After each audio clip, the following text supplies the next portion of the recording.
మానేయాలా, ఆపాలా? అంటే మా చర్చిలో బోధకుడు టైం చూడకపోతే మా కుమారన్న గారు కీబోర్డ్ కొడతాడు. అట్టేమన్నా సిగ్నల్ ఉందా? సిగ్నల్ అందిందా?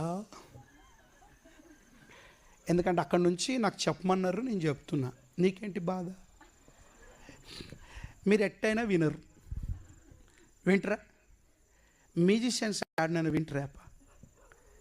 ఆడొక్కడే బైబిల్ పట్టుకున్నాడు, మీ ఇద్దరు బైబిల్ ఏడుని ఇప్పుడుది కదా. మీకు విషయం తెలుసా?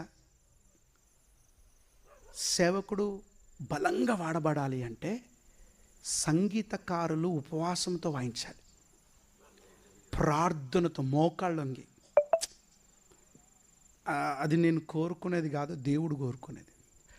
మందిరాలు కట్టాలన్నా, పనులు జరగాల, మీరు బైబిల్ చదవండి. మందిరాలు కట్టాలన్నా ఒక విషయం చెప్తా.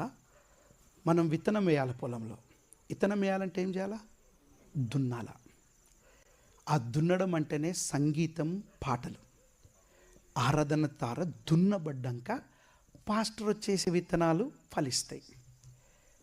ఈ స్వార్థలో సేవకుని ఒక్కడిదే పని కాదు. సేవకుని పని 10%, కానీ మీ పని 90%. మీరు నలిగిపోయి వెలిగి దెబ్బ కొడితే అది మానవుని హృదయంలో కాదు, హృదయాంతరములో దాగి ఉన్న ఆ నీటి బుడగలు బయటికి రావాలి. People will be cry. ఒకసారి బిల్లీ గ్రహాం గారి దగ్గరికి వినాలి.